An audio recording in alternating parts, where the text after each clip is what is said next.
at a time talking about Donald Trump. He's been charged with plotting to overturn the 2020 election result and will appear in court tomorrow. 4 counts have been laid against the former president, including conspiracy to defraud the US by using dishonesty, fraud and deceit. Speaking to reporters, the US Attorney General, Merrick Garland, praised his staff for their work on the Justice Department's largest ever investigation. Immediately after the January 6th attack on our democracy, the career men and women of the Justice Department engaged in what has become the largest investigation in our history. In November last, I appointed Jack Smith, a special counsel, to take on the ongoing investigation in order to underline the department's commitment to accountability and independence. Mr. Smith and his team of experienced, principled career agents and prosecutors have followed the facts and the law wherever they lead. Any questions about this matter will have to be answered by the filings made in the courtroom. Merrick Garland there, Justice Department's largest ever investigation. He's the US Attorney General. Donald Trump says the case was timed to interfere with next year's election. As things stand, he's still the favourite to be the Republican candidate. Right, let's speak to Dr. Evan Lawrence, who worked for Congress under the Bush era. That's around 2002. Specialises in US politics at the University of Central Lancashire. Good afternoon, Dr. Evan. Hi, how are you? Really good, thank you. And Kelly Hyman, an American legal analyst based in Florida. Good afternoon to you, Kelly. Good afternoon to you. Thank you so much for having me on your show. It's great to have your expertise and insight on this. Evan, may I start with you, right? I follow the news assiduously. I'm a journalist, and I'm now confused by how many cases appear to be running at the same time. Can you just clear this up for everybody who's listening, who may be lost in some of the legalese that exists around these stories? Right. So at the moment, there appear to be 3 different trials. So he has a appeal out for the 2016 case where he was convicted of giving money to a dancer, I believe, to cover up an affair using campaign money. He has the case that has yet to go to trial over whether he had classified documents in his garage. And he now has this case, which is looking at whether he, instigated and knew what he was doing when he kind of told these protesters to go to the Senate and the House and take over. Mm-hmm. And this one? Yeah. Yes. Now, the obvious question that you have to ask then is, he's still favourite to be the Republican candidate. Everyone has a right as innocent until proven guilty, but it just strikes me as a bit odd. I mean, what's your take on that? Well, I mean, I think it's it is difficult to understand how someone in this position and who has been accused of so many things is still holding the kind of polling numbers that Donald Trump does. Some of them are showing him as having 40 and 50 point leads over DeSantis and things like that. And really, I think it comes down to kind of the cult of personality, really, is that he has created this idea that if you're not with him, you're against him. So anything that anyone says negative about him, whether it's true or not, doesn't matter. It's only because they're out to get him. Yeah. And so there's large portions of the American population that actually believe that. And I think that is a very difficult and dangerous road to travel. We've seen that before in history, and it doesn't end well. Yeah, Kelly, may I bring you in on that point? You're a legal analyst, so maybe you can help on this, because obviously the justice system in Scotland and England is very different, but the notion of having 3 trials running at the same time seems incredibly complicated to my sort of amateur legal brain and my experience of media law. What's your take of this? I mean, do they not bleed into each other? Can they not prejudice each other? No, I mean, it shows that no one, no matter who you are in the U.S. system, is above the law. But as you said, in the court of law, you are innocent until proven guilty, and he's been indicted. And what it means in the U.S. to be indicted is based on the evidence presented to the grand jury. They believe that he should be charged with a serious crime.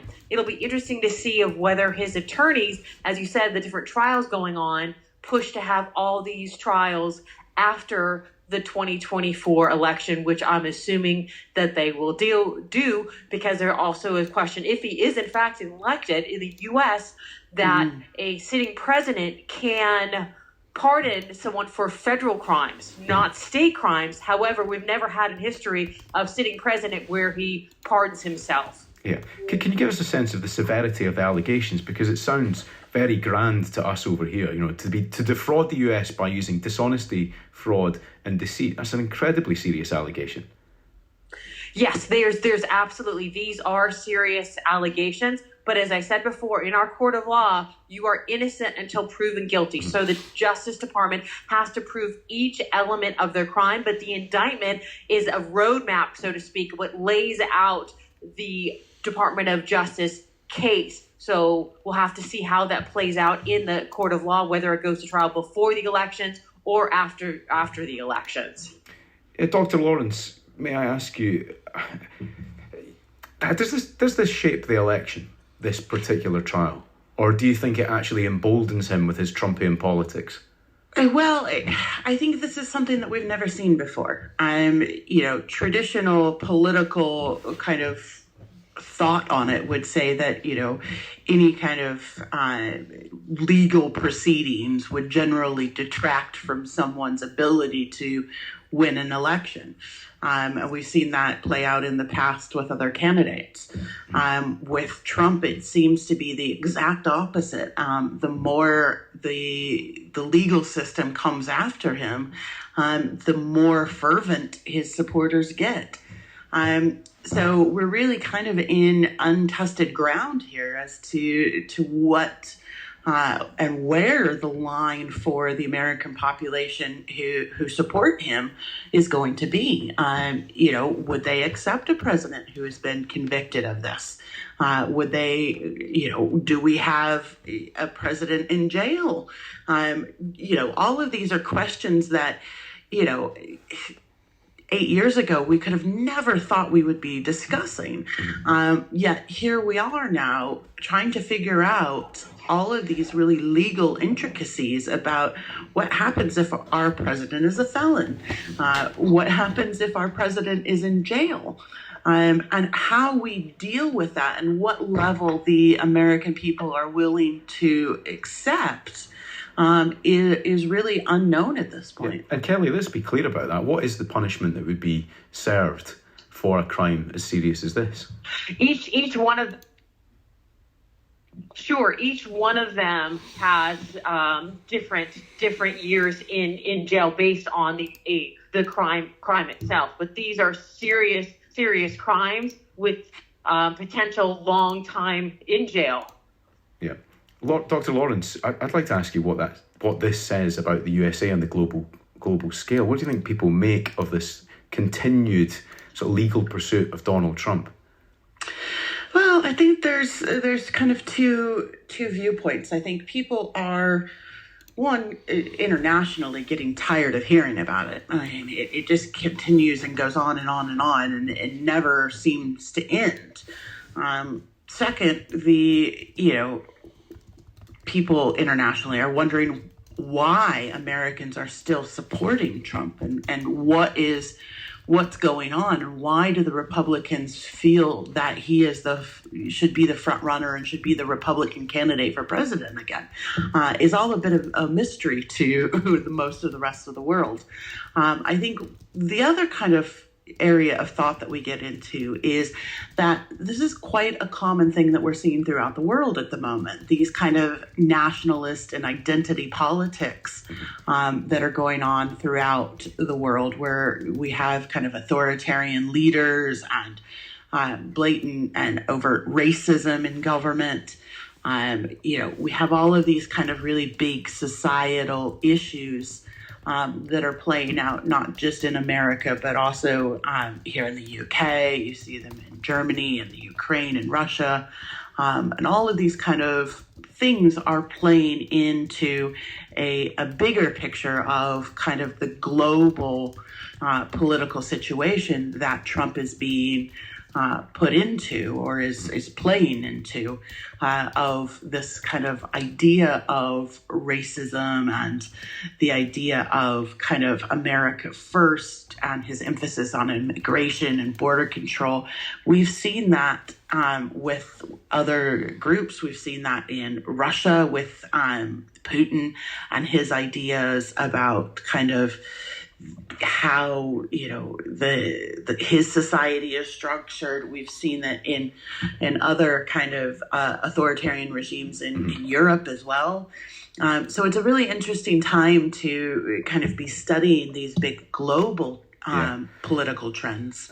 I'm glad you mentioned that, Evan. I spent about 7 weeks last year traveling in America, and I was quite taken aback by the Nelk Boys. I don't know if you're familiar with them, but they've got this huge YouTube following and a podcast called Full Send. They've got their own lager. They're hugely popular, but they kind of idolise Donald Trump. And I had this really unusual experience in England the other day when I was on a train, got chatting to a young guy who was asking me about working in the media. And he said to me that he was 22 years old. He loved the Nelk Boys, and the things he loved most in the world were them and Donald Trump. And it was a real eye-opener for me, because there is a groundswell of support, particularly in young people who are right-leaning and right behind him based on this support he has. And what's your take on that, and how's that affecting the coverage of politics in America? Well, I think it's a really interesting kind of debate at the moment, because we have this idea that democracy is a right or wrong, but democracy really is what the people allow it to be. And so, when we talk about, these kind of policies with authoritarian tendencies and charismatic leadership and the cult of personality and all of those kind of things, what we're really talking about is what the electorate will let and allow their leaders to do in their name. So, when we go through and we look at look at Tony Blair's time and the Iraq War, and now we look back on that and we go, okay, well, that wasn't really acceptable, but at the time it was, there was a groundswell of support for that. Same with Bush in the States at the same time. So I think it's interesting, and I think it shows the rise of the extreme right around the world. It's not just in the U.S. That we have extreme right across the world. Certainly here in the U.K., they've become one of the main concerns for counterterrorism. Certainly in the U.S., these kind of groups will be getting quite a bit of attention from the U.S. counterterrorism, and how we deal with that and the way that the extreme right uses social media is really a new kind of field for us as counterterrorism experts. It is a new battleground, isn't it? It is a new battleground. It is. And it's a really interesting way that they do it, that it's this kind of echo chamber that we've not really seen before. Kelly, can I ask you about timing here? Because you're much more familiar with the justice system over there, but presumably Trump's people will want this to happen. Well, when will they want it to happen? You can answer that question for me. Sure, absolutely. Well, they would most likely want it to happen after the election, and I would be remiss if I didn't say that they would be filing motions to continue the trials till actually after the election, because it would help him in a sense that potentially, as we talked about before, if he is elected president, then in fact there is an issue, a legal issue, whether a president can pardon himself. Now, he can pardon others of federal crime, but pardoning himself would be new legal ground, but that could potentially be possible. And then after, when he's in office, I guess that he would, wait until after the end of his presidency. So for him, winning the presidency is key for him. whether the fact that he would potentially be in jail or not be in jail. So it's life or death, so to speak, for him. Please be absolutely clear about this with me, Kelly. Is there a chance he could become the next president and then give himself a pardon? That could be possible. That is definitely a possibility. Does it mean it's going to happen? Well, first, that's going to be up to the American people to vote. That's what's great about our country. We have a wonderful democracy, and that's why people need to get out and vote, and that's why voting is key. But as the last polls show that if he is the nominee, which we all suspect against Biden right now, they're running neck and neck. So absolutely, is it possible? Definitely. And could he potentially pardon himself? It's new legal ground for us, but potentially there can be an argument made that yes, since he as president has the power to pardon, that he can do it. But that would be only the federal crime. We have to remember the case in New York is a state crime, so he cannot pardon himself against the New York state case. It's incredibly complicated. Thanks for shedding some light on that, Kelly Hyman, an American legal analyst from Florida. And Dr. Evan Lawrence, thank you so much for your time, specialising in US politics at the University of Central Lancashire. Thank you so much for your expertise, and we'll keep you updated on what happens with that story.